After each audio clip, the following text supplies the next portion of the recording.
le péché encourt la réaction de la justice sainte de Dieu.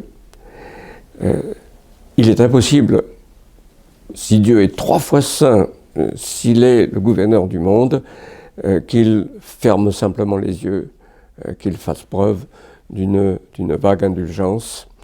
Le châtiment qui est le fruit du péché lui-même, la réaction de l'ordre du monde spirituel à l'acte qui est commis contre Dieu, c'est quelque chose d'inévitable. Et je crois qu'on dévaluerait terriblement la sainteté du Dieu biblique si on estimait que sa miséricorde, finalement, représente la clémence d'un grand-papa un peu gâteux, comme je crois, c'est la représentation de pas mal de gens alentour. Un Dieu qui a les traits d'un vieillard, finalement indulgent, ce n'est pas du tout cela. Le rappel dans l'Épître aux Hébreux de Dieu comme un feu dévorant, et ce n'est qu'un texte parmi une multitude. Donc il y a nécessité, à partir de la fidélité de Dieu à lui-même, de sa sainteté à elle-même, il y a nécessité du châtiment qui peut se comparer, j'utilise souvent cette image, au rebond de l'objet que vous jetez contre un mur. Quand vous jetez quelque chose contre un mur, toute la force de ce jet provoque le rebond en sens contraire. Lorsque l'acte pécheur est commis contre le mur de la justice de Dieu, il y a en réplique nécessairement le châtiment. Donc le principe que le péché entraîne un châtiment ne me semble pas effaçable de l'enseignement biblique dans sa globalité et finalement de tout sérieux dans la réflexion sur ce qu'est le mal et en rapport avec un Dieu qui est pure bonté, c'est-à-dire le bien, même en personne, entre personnes. Donc nous avons ce principe du châtiment qui vaut.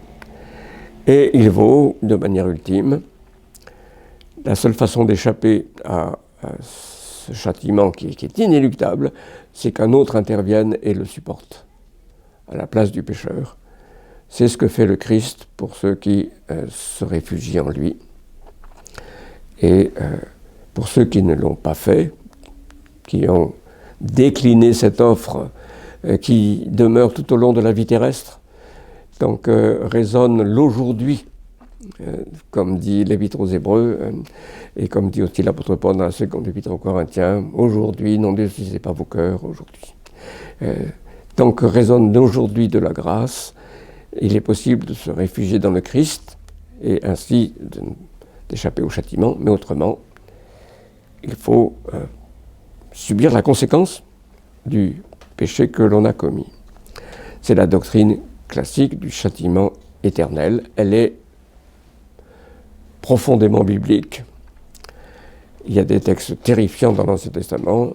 Il y a très souvent des références à ce châtiment sur les lèvres du Seigneur Jésus lui-même. C'est vraiment une doctrine bien établie. Et l'idée que l'enfer en cause, le mot enfer n'est pas le mot biblique. Le terme est un terme employé par le christianisme ultérieur, mais je l'emploie là maintenant tout de suite en disant qu'il s'agit d'en corriger la notion pour la conformer à l'enseignement de la Bible. Donc l'idée que l'enfer serait vide, qu'il en serait question pour effrayer les gens et les conduire à la repentance, mais que finalement il n'y aurait personne dedans, me semble inacceptable, c'est une échappatoire qui convient à la sensibilité moderne, qui dévalue la nécessité que la justice soit satisfaite, en particulier la justice sainte du Dieu trois fois saint. La sensibilité moderne n'en veut plus, mais c'est un subterfuge que de dire que dans la Bible, l'enfer pourrait être vide. Il y a en tout cas 3 personnages qui sont présentés comme étant mis dans ce lac de feu et de soufre, une image bien sûr, une simple image, qui est le lieu du châtiment éternel. Il y a Judas. Judas, c'est le fils de perdition, c'est-à-dire le type de l'homme qui se perd. Il mieux vaudrait qu'il ne fût pas né. Et il y a l'Antichrist, c'est sans doute le nom qu'on peut lui donner, mais il est appelé la bête dans le livre de l'Apocalypse, qui affirme qu'il est jeté dans ce lac de feu et de soufre, et son acolyte, le faux prophète.